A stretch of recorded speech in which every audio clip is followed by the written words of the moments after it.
We have a whole lot to talk about on this episode of the Sick Podcast, Talking Titans. Jarett and I will be holding down the fort while Sal is MIA up in North Jersey. Sammy, start me off.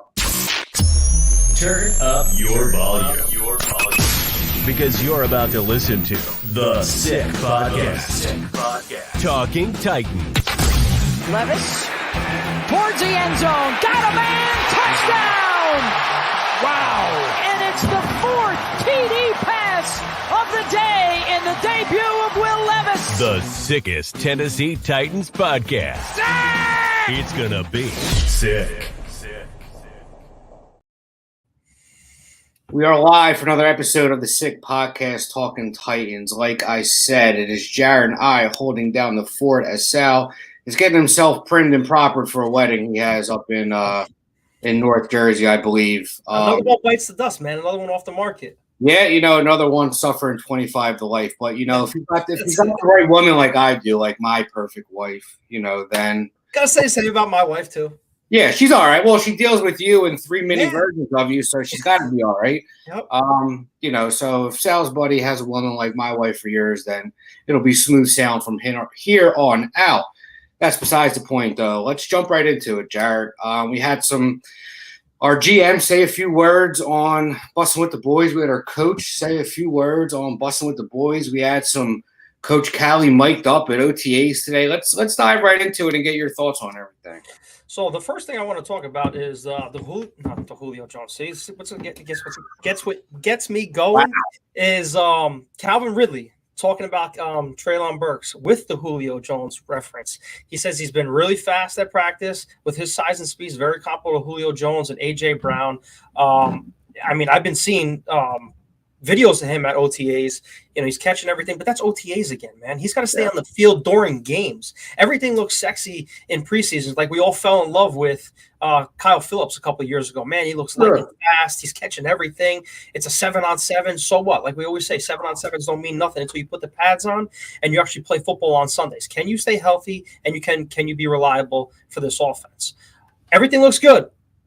But like I said, I'm waiting to make my judgment come September. But, you're hearing these great veterans like Julio Jones. Not Julio Jones. There it is again. The reference has been killing me, man. Right, bro. DeAndre Hopkins and Calvin Ridley and Tyler Boyd all saying that this guy has, sky's the limit for this guy on this offense. He could be a chess piece, man. They can have him being the motion guy like the Deebo Samuel for this offense. We've been saying it all off season. So I'm excited for what's to come for Treylon Burks. But like I said, I'm waiting to make my judgment call on him in September. No, yeah, absolutely. You love to hear Calvin Ridley say things like he reminds him of Terrell Owens, he reminds him of Julio Jones. Dad to the bone, our boy DJ Westford, still at the job site grinding, but had to join my dog for the live pod. That's it, baby. You can't say he is the unofficial fourth member of this podcast. We love him. But it's great to hear Calvin Ridley say those things. You don't know, though. He could be – I'm sure he thinks highly of him. He could just be hyping him up because you're not going to say in front of the media, yeah, he's in a make-or-break year. He needs to stay healthy. Obviously, he's not going to say that. And if he does, he's just an asshole. But maybe that's what it's what Treylon Burks needed a little bit of. Sorry, I tripped up a little bit there. I thought I'd done it already, so it's all good. Exactly. The Cardinals are on a skid. The Phillies are on a skid. We're all jammed up here. But maybe that's what Treylon Burks needs a little bit of. He needs veteran leadership to mentor him, to guide him, to build him up. Because let's be honest with ourselves.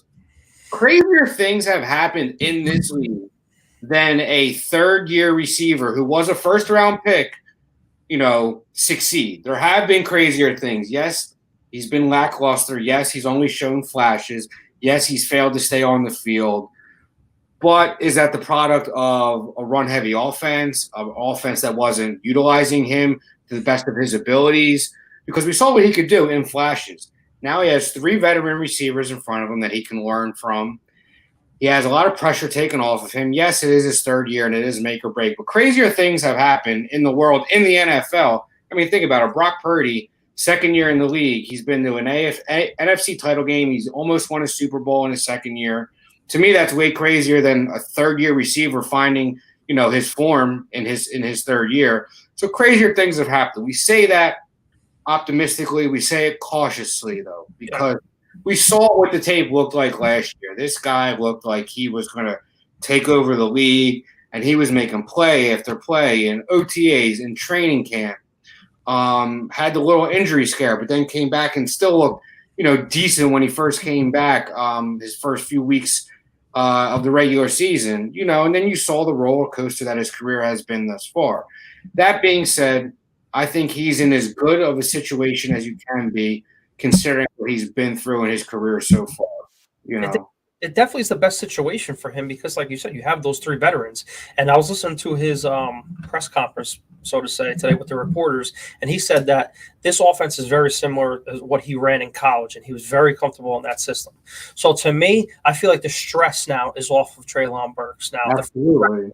First-round receiver that everybody wanted him to replace A.J. Brown, that immediate factor that he needed to put up 1,200 yards and 14 touchdowns for us, it just never happened. And I think he just caught himself in that derailment of coming into the league, learning a new offense, trying to be the best version of A.J. Brown, not himself. So that all screwed him up with the run-heavy style offense.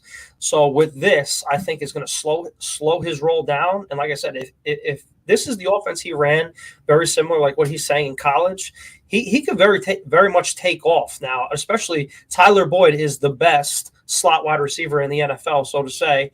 And Treylon Burks is a young, very good slot receiver, which is his natural position. So if he can learn from the best slot receiver in Tyler Boyd, and we can keep him under our wing for X amount of years, I'm okay with that. And Rand Carthon has literally surrounded this offense and young offense with the weapons and veteran / it's a very good balance, in my opinion, to help the young guys, because this is going to help Chig out and Josh Wiley too. Absolutely.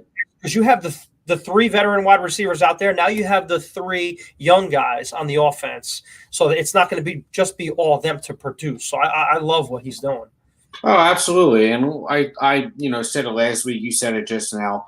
Having all this other talent on the offense is going to free up Treylon Burks to be used much more creatively within this offense.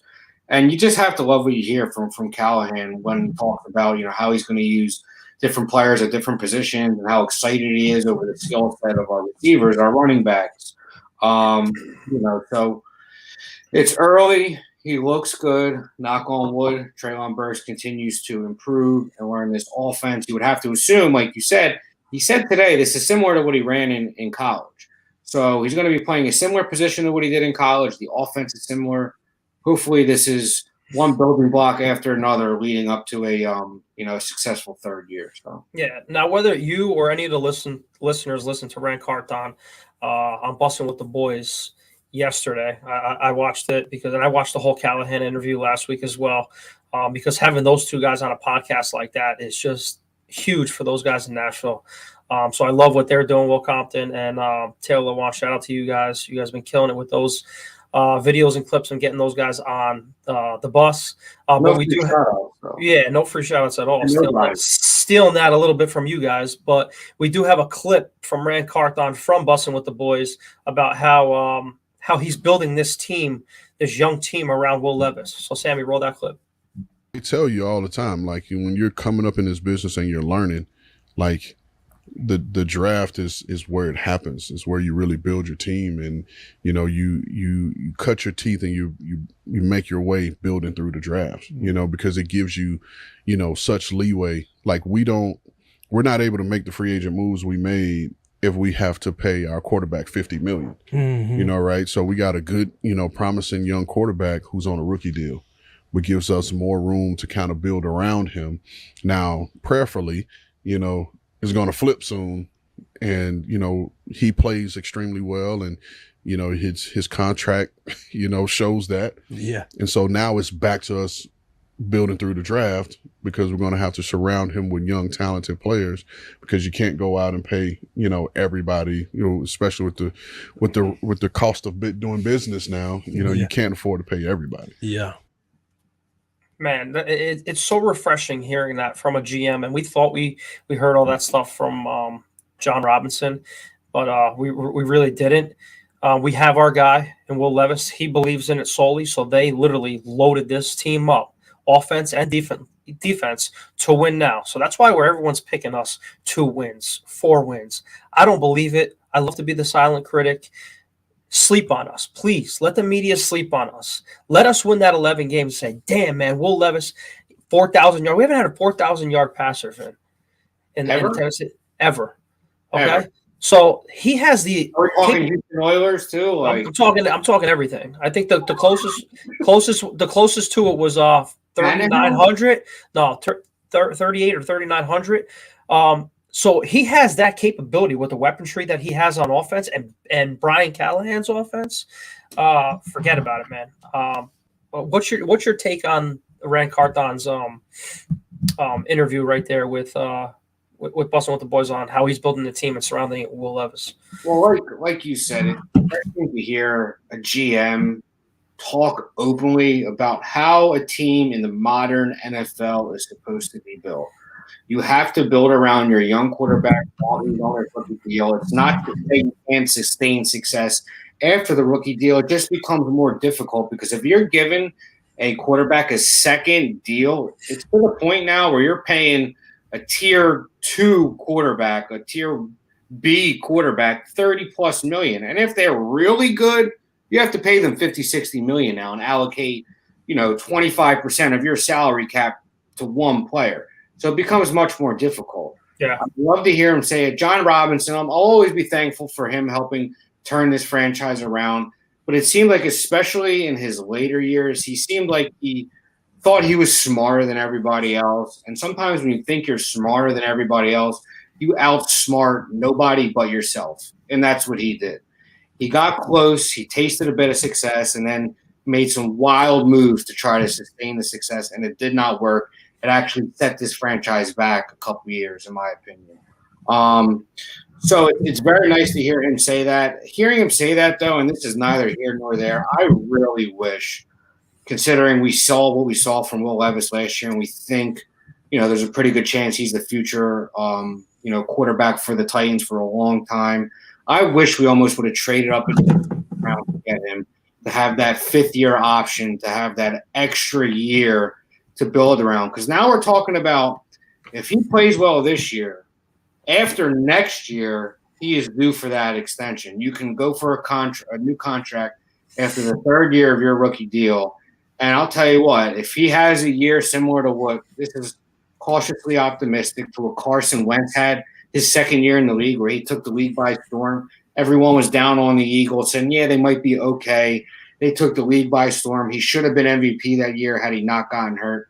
If he has a year like that this year and surprises like maybe the Texans did last year, we make a playoff run, and then next year he plays just as well, they're going to have a decision to make because somebody's got to go.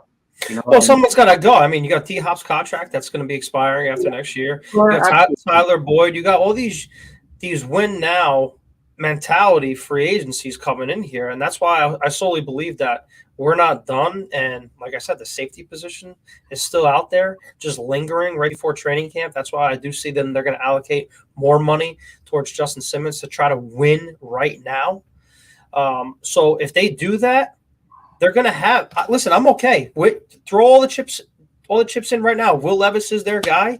Give me that championship. And if they gotta, shave some of the big contracts off after a championship, I'm fine with that.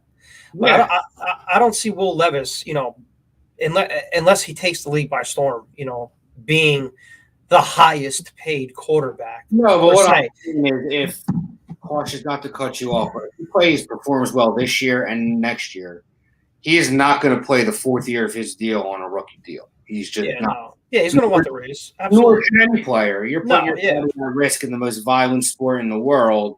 You deserve to get every dollar you have coming your way. He plays well the next 2 years, But listen, hopefully the way he's building this team is the way he helped build the team in San Francisco, where it's more about the system and implementing the players to play in that system. Yes, some players are more valuable than others, but a lot of players can be interchangeable. Look at the success the 49ers have had for a very long time now. They haven't won a Super Bowl, but they've been to 2. They've been to a couple NFC title games. They had the 1 year where I think Bosa got hurt, where they were really bad, or I don't know which year it was, but they had one down year in the last 5 or 6 years. And he was a part of building even last year's team. He was a part of building that team. He was our GM, but a lot of those players on San Francisco, he was, responsible for putting them in the right position while he was there. Let's not forget he was with the Rams too with Les Snead. Yes, he was. So fuck those picks. I love that. I love it. But hopefully what he did in Los Angeles, what he did in San Francisco is something that he can, emulate here in Nashville. And I've said it before, I'll say it again. You could turn it around so fast. Oh my God. The Eagles were 7-9 the year before they won the Super Bowl. The Bengals were like 4-12 the year before. They were a few plays away from winning that Super Bowl. If they don't call that pass interference on Cooper Kupp, the Bengals probably win that game. If Joe Burrow had 2 more seconds to throw, 1 more second to throw on the last play of that game, Jamar Chase was wide open down the field. They could have won the Super Bowl the year after they were 4-12. It is very, very, very possible to turn it around just like that if you do it right. And all things considered, I think all Titans fans, if we can't agree on a lot, we can agree on the fact the GM and the new coach have this team headed in the right direction. Yeah, and just hearing content from Bussin' with the Boys and hearing those guys that had our head coach and our GM say the things that, everybody sleep on us. We're okay with that. We know we're building something special here, and we want everyone to come here because Nashville's, a poppin' city, a destination city. But just clearing other things up. Rand Carthon, we don't have a clip for this, but I just want to get your opinion on it. Rand Carthon also stated, because obviously the elephant in the room was with the firing of Mike Vrabel and how Rand Carthon reacted to that, how that whole situation went down, because obviously Taylor Lewan and Will Compton are Vrabel guys. And I have to say it, I was at the time, but now hearing all the other stuff, I firmly wanted him out after the move. But it sounds like Amy wanted to move in another direction. It really wasn't Rand's choice because he had a really good relationship with Coach. He said that his daughter had a really good relationship. His young daughter had a really good relationship with him. Background on his phone. I mean, so we can get it twisted with other podcasters. The media can get it twisted by seeing pictures of they don't want to dab each other up, this, that, and the other thing. To me, Mike Carthon is true to his words. Mike Vrabel is true to his words. It sounds like there was no issues or bad blood work-wise here. We actually do have a little bit of a clip. If you want it, it's a 4-minute long clip. I really don't want to play 4 minutes of it, so maybe we'll play like a minute or two of it. So we'll just throw it up. And his departure from the Titans, it seemed a little bit abrupt because I think as a fan base, Jackie McPherson with the Titans hat in the back, he's been a longtime Titans fan. A lot of people were saying like, oh, okay, we obviously have issues because we're not winning a whole lot of games, but Mike's not the problem. And then shortly after the season end, Mike is gone. How was that transition for y'all? How those discussions, for what you can say? I'd say it was tough. That day was really tough. I'll speak personally. It was one of those, and this is just being full transparent. When it happened, I called my wife and I was like, hey, like this just happened. And the first thing my wife says is, you need to call Rhea, which is my daughter. And I'm like, why? She was like, because she doesn't need to hear that Coach got fired from one of the kids in school, because my kids don't have social media. And so my daughter had a really close relationship with Mike. And if you look on her screensaver on her phone right now, it's a picture of her and Mike, and that hasn't changed.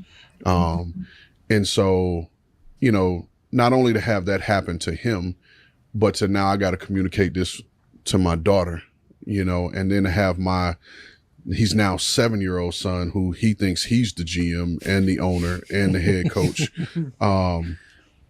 He legitimately, when he got out of school, my wife told him, and he was like, what are you doing? Like, my son said this to me. Yeah. You know what I mean? And so it was tough. It was tough. And then to, go out and, again, I'm not on social media, but you can feel heat. You know what I mean? You can feel heat, and I knew what it was, but I also knew that it was, unfortunate that it happened. And again, listen, Mike will be coaching in no time. He'll be back on the sideline in no time, and he's going to do well wherever he goes because that's just in his DNA and who he is.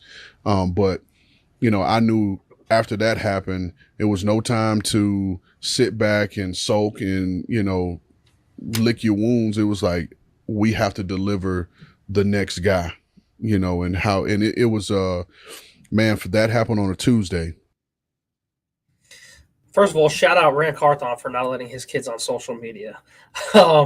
That's besides the point. Building a team the right way, building a family the right way. Absolutely. I don't know what the fuck he's doing, man. Yeah, but literally speaking, he sounds genuine. Obviously, they just wanted to move into another direction, man. They saw the league. Rand Carthon wants to get more analytic. Mike Vrabel didn't want to do it. There's no bad blood.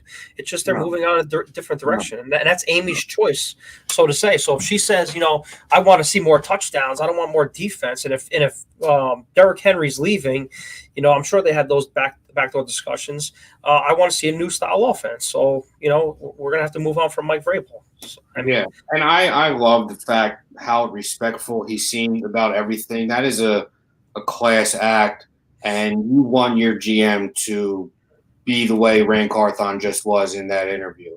Did not speak ill of him. That is a class act, the way he spoke about him. Because say what you want about Vrabel. I mean, you could say what you want. I can. Sal. We know how Sal feels about him. The dude has won at every level, okay? He won in the NFL. He caught a glimpse of winning at Ohio State as an assistant, came to the NFL, was a part of rebuilding this team. And there's nothing wrong about having to just go your separate ways sometimes. People do that in their everyday life, in their relationships, in their jobs, in their friendships. Sometimes there's no ill will, but you just grow apart. And he grew apart from, his vision was different from what the new leadership's vision was, and they mutually parted ways. I love that he didn't badmouth him or this or that, not in any way, shape, or form. So shout out to him. Rand Carthon has done nothing but impress us in every which way since he's been hired, from his draft picks to the way he carries himself to the way he even speaks about his former coach who he had to fire. So I mean, you hear things from Rand Carthon in the front office like that, and then you hear players make comments. Maybe things are a little different from this year to last year. We do have a video from Paul Kaharski. Arden Key was asked about this year's defense versus last year's defenses, and are there changes, happening now, and were there changes happening last year? If there was errors being made. So, Sammy, throw that up. The intensity he got, the detail, and we don't move on until everything is fixed. And the detail he got and the swag that he got and that he come in with every day, oh man, it's gonna be exciting. Did you move on before some details were fixed in the past? Hell yeah. Yes, we moved on. If we messed up, we didn't fix it. And now this year, when we mess up, we don't move on until we fix it. So yeah. Interesting. Yeah, what you think about that, Vin? Now we heard the good. Now is that another jab at Vrabel? Is Denard Wilson and that whole defensive staff with Frank Bush and Chris Harris, are they that paying a close to detail with these guys and trying to be perfect? I think there was just more of an old school mentality on that prior coaching staff, or even I was an offensive lineman talking about it's nice to have a coach that, gives you intricate details on how to get better each rep instead of yelling a certain phrase at you. You know what I mean? Like, you got to do better. Well, obviously you have to do better. It's your job to coach you on how to do better. So it seems like this staff that Callahan has brought in is more in tune with the intricate details of each position. And I think it's just part of the culture change. And who knows? It might have been a slight jab at Vrabel or Shane Bowen. Who knows? But I like Arden Key. I think he's been a piece that's kind of been forgotten about this offseason. I think he has the ability to rush the passer, and we are definitely going to need that. So, listen, you're putting these players and these GMs and these coaches in between a rock and a hard place when you ask them these questions. Because there are certain players like Arden Key who are just going to give you the straight shit. He's not going to beat around the bush. Yeah, things are done differently here, and I like it better. And you could take that as a jab at Mike Vrabel, or you could take that as him singing the praises of Rand Carthon and this new coaching staff. I mean, you're kind of damned if you do, damned if you don't. You know what I mean? Because guess what would have been the perception if he said, I really like the way things were done before? Would have been, oh, well, he's not a Carthon guy. Yeah. I mean, so, like, any which way, anything a player says, you can depict it any which way you want, and it's really not fair to the player or whoever you're interviewing. But I like his answer. I don't think he was disrespectful. I think he was honest. And he said, listen, I like the fact that we don't move on to the next rep until we work on what was wrong in the previous rep. Okay? So I like that he said that. And, at this point, we have to be on his side with what he says and what Carthon says and what everybody says, because there's no point in dwelling on the past and picking the side of the people who were here before this current regime, because they're gone. You know what I mean? We need to hope that this current staff and this current front office and this current roster, is put in the right position to succeed. So I have no issue with what he said. Yeah, neither do I at all. But almost, I seen another comment that Rand Carthon also made was how close-knit this coaching staff is and how everybody in the building is very close. Strength, front office, and coaches, they're all on the same level, and they want to build that culture so the players see that. Mm-hmm. If they see that the coach and staff, absolutely it doesn't, and it goes for that in our homes and our friendships and everything that as well. So Rand said that after the players do their workout sessions, the coaches and the front office guys get in there with the strength staff. They go in and they work out together and make it like a competitive nature kind of with all them guys. Then they go on the football field and run sprints and stuff. So seeing that, and as a player, be like, damn, man, look at how close my coaching staff is and how this front office actually is. It's enjoyable. It spreads around the NFL to say, hey, Nashville, the culture here is great. We got a great front office. We got a great coaching staff. We got a great team. Come over here and let's win a championship for the city of Nashville. So I'm all about what Rand Carthon, and I've been saying it, and you've been saying it all offseason with Sal too, what this regime is doing, and it's the first year with Brian Callahan. I can't wait, dude, for September to roll around. I don't even want preseason. The training camp videos, they hype you up, throwing the deep passes, the one-arm passes, the 7-on-7 notepads.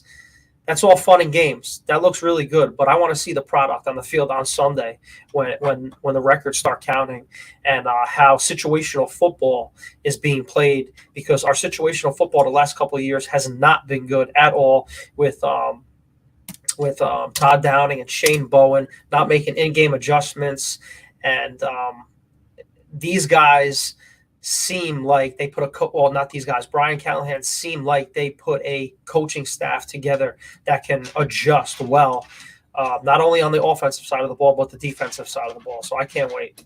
Yeah, absolutely. And one thing before we go, I want to throw in there. I love that they added players from their past, like Tyler Boyd, like Awuzie, like Bill Callahan, Brian Callahan's father, to help bridge that gap between the old regime and the new regime. You know what I mean?